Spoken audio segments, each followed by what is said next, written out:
Приветствую любителей шахмат, это Олег Кислицын и канал обучения шахматам. Данное видео предназначается в первую очередь новичкам, и сегодня мы с вами поговорим о конфликте. Очень полезно разобраться с самого начала, что такое конфликт и кому в первую очередь выгоден конфликт. Это предостережет вас от большого количества ошибок и поражений. Посмотрев веселые энергичные ролики в интернете, новичку часто очень может показаться, что атака за черного в дебюте идет абсолютно импульсивно и спонтанно. Это не совсем так. Самая главная вещь, которую с самого начала следует запомнить, это кому выгоден конфликт. Конфликт выгоден тому, кто лучше развит. Вот это вот очень важная часть. И вообще на всю дебютную теорию можно посмотреть именно сквозь призму данного принципа. Конфликт выгоден тому, кто лучше развит. То есть, если мы возьмем дебют скандинавской защиты Е4, Д5, внимательно посмотрим, то конфликтуют черные, а черные у нас ходят вторым номером. Соответственно, если белые бьют на D5, то эта позиция прежде всего выгодна белым.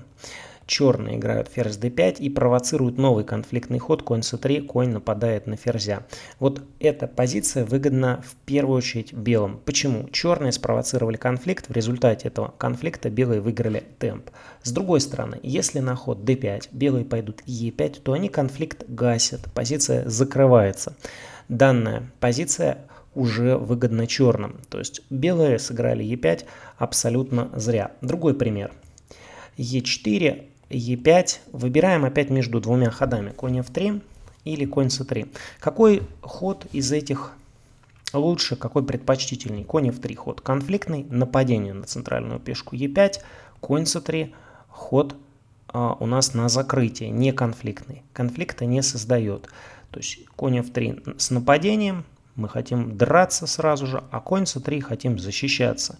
И предостерегаем соперника от выпада d5. Да? То есть у нас на d5 два удара. Явно ход конь c3 будет похуже. Почему? На закрытие играют у нас белые.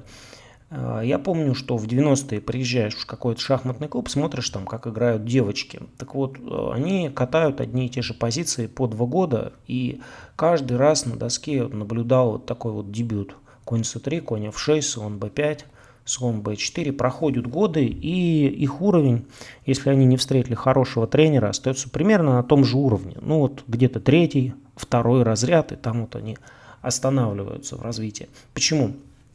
Надо играть начинающему шахматисту больше конфликтных позиций, особенно за белых. За белых стремиться к энергичным, хорошим, активным ходам. Что касается черных, то там обратная ситуация. Черным нужно конфликта избегать до тех пор, пока они белых хотя бы не догонят в развитии. Либо с самого начала играть асимметрично. Что значит асимметрично? Не зеркально. То есть позиция белых, позиция черных, она не должна отражаться. Тогда можно себе конфликт будет позволить. Вот классическим дебютом, да, который асимметричный, не зеркальный, и где черные с самого начала могут позволять себе конфликты, является сицилианская защита. Ну или вот интересный пример, замечательный дебют французская защита. Если белые откажутся от симметрии, откажутся от размена в центре, то в этом случае они, как правило, выбирают ход конь c3 там, или ход e5. Вот, пожалуйста, черные начинают конфликтовать. Почему? Ну, по темпам, в общем-то, они с белыми выравниваются. Ситуация в центре закрытая.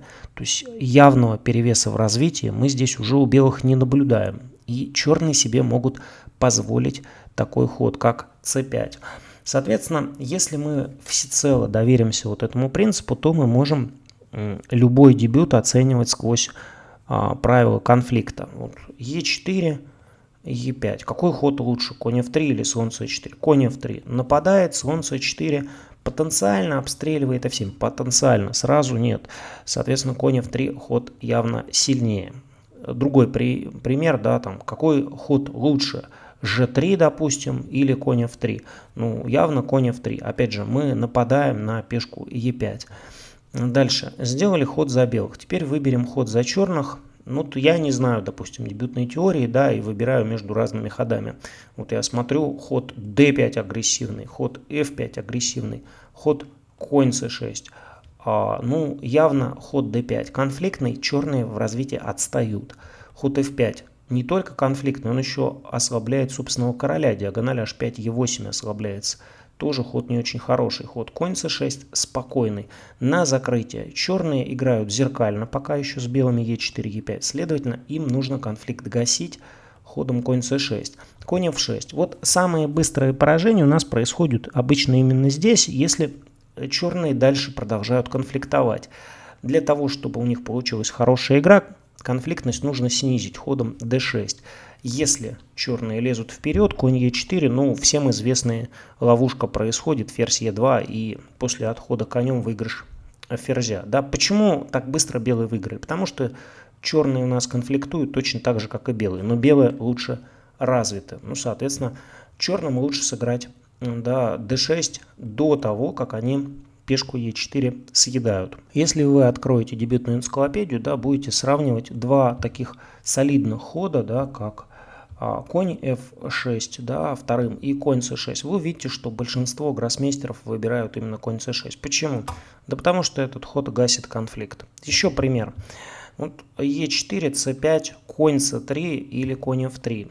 Ход конь f3 подготавливает d4, да, а ход конь c3 что? Действует на закрытие, то есть мы можем пешкой на d5 побить и конем на d5, то есть фактически он хочет отключить возможность черным сыграть d5, то есть этот ход на закрытие. Соответственно, белым интереснее, конечно же, сыграть конь f3 на конфликт. Провоцируем взрыв в центре d4, да. Другой пример, да, d4, d5. Какой ход лучше, конь f3 или c4? c4 ход получше, он конфликтный, тем более это мнимая жертва пешки. c4 ход интересней, поддаем пешку. Если сыграть просто d4, d5, сыграть конь f3 и далее c4 пешку не проводить, конфликт не произойдет. Ну, следовательно, конь f3 ход похуже. С другой стороны, если белые сыграли c4, какой ход лучше для черных? Там, ну, скажем, вот c5, e5, на выбор я поставлю конь f6 и e6. Ну, конечно, e6, ход, который гасит конфликт, он самый интересный. То есть, если вы откроете энциклопедию, да, вы увидите, что именно ход e6 у нас будет на первой строчке, c6 может быть на первой строчке, но никак не конь f6, который сразу же сдает центр. После конь f3 белые всегда могут провести e4, конь d5 у нас попадает под удар неудачно. Ну и совсем неудачный ход, наверное, c5. c5 у нас полностью зеркальный симметричный конфликт. Такие конфликты выгодны прежде всего белым. Ход e5, ну, не очень хороший, наверное, если белые играют максимально точно, тоже ход явно конфликтный. Вот конкретные примеры, да. Если вы за черных не конфликтуете с первых ходов, у вас все будет хорошо. Если вы за белых всецело разделяете принцип конфликта и выбираете те дебюты, где белые конфликтуют, у вас будут хорошие позиции. Пошли d4, ситуация в центре конфликтная, у вас будет хорошо. Пошли слон b5, у вас конфликтная ситуация, вы нажали на пешку e5, у вас в дебюте будет хорошо. Не хотите конфликтовать, дебютное преимущество будете терять. Вот, d4, d5, слон f4, конь f6, e3. Выбрали такой дебют, ваше дебютное преимущество будет теряться, расти вы с таким дебютом будете медленно. За черных, если вы будете конфликтовать, вы можете делать хорошие вступительные ходы, но вот я взял, начал конфликт, ничего хорошего при таком порядке ходов не будет. То есть белые у нас лучше развиты. d5 ход крайне неудачный, плохо играют черные. Если они будут так играть, скорее всего, будут получать регулярные нули. Таким образом, не стоит за черных на конфликт отвечать конфликтом до тех пор, пока черные не будут развиты лучше. Вот такой вот важный очень принцип. Ориентироваться вам с таким пониманием будет намного легче. Однажды слышал очень забавное мнение, что все дебюты можно выучить, и вообще в шахматах заучивание играет ключевую роль. Это совсем не так. Можно очень здорово манипулировать уже с самых первых ходов, и тот, кто заучивает ходы, ему придется весьма-весьма непросто. Ну, уже на первом ходу у белых есть много хороших сценариев и трансформации одного дебюта в другой. Достаточно взять, например, ход g3, И здесь при ходе g3 может получиться и каталонское начало, и английское начало, и сицилианка наоборот. Самые-самые различные схемы, в том числе и экзотические, ну и тупым заучиванием здесь делу совершенно никак не поможешь, только пониманием принципов. Часто очень обманывают новичков, которые просто заучивают ходы и трансформируют им дебют таким образом, чтобы было максимально неудобно играть.